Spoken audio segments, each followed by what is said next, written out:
Well, here we are at the Strings by Intercontinental Hotel at Shinagawa in Tokyo, where I've been staying for the last few days. Now, this is a fairly flash hotel, as you can tell from the size, but most hotels in Tokyo are much more, and it's pretty good. I've got a few of my usual things to complain about, but not too many. It's all scrubbing up pretty well. So we'll turn around and we'll start plunging into this dark space here. Not much of a lobby light, but we do have the fortunate option that when we come to our wardrobe, on comes the lighting. So I've got a decent setup in here, room to hang things, safe to store things, not big enough for anything, but you get that. Proper coat hangers, plenty of room, a proper ironing board. I can't give the iron huge points because it's cordless, and while that might seem good for not getting tangled, you just can't get enough power in it to get anything done. So that's perhaps not ideal in these circumstances.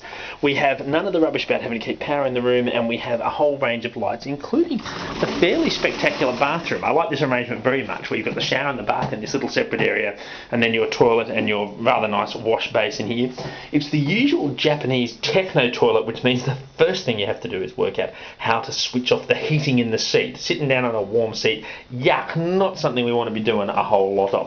We've got a nice mirror here, the compulsory dodgy shot of me. We've got a good sink. It has one of those stupid plunge up and down things, but I'm pleased to report that it does at least actually function, so that's something to go for. I'd rather take one of these groovy drinking glasses, cut above the rest.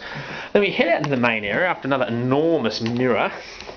Very decent sized room, nice big bed. I appreciate that after the first night when I chucked most of the pillows off the bed, they haven't returned them. They're stored neatly over here in the corner. Reasonable amount of lighting.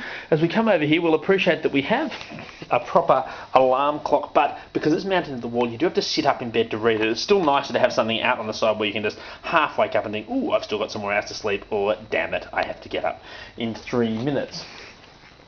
Very generous desk space over here. We have wired internet and it's free with the room, something that everyone on the planet should emulate. We have power points in the right place. Nifty little television here, which true to form I haven't actually switched on yet. The seat itself is comfortable. This thing here I think is actually a water cooler, despite looking vaguely like a coffee machine. Certainly couldn't find anything that was going to run it, but that's not too bad.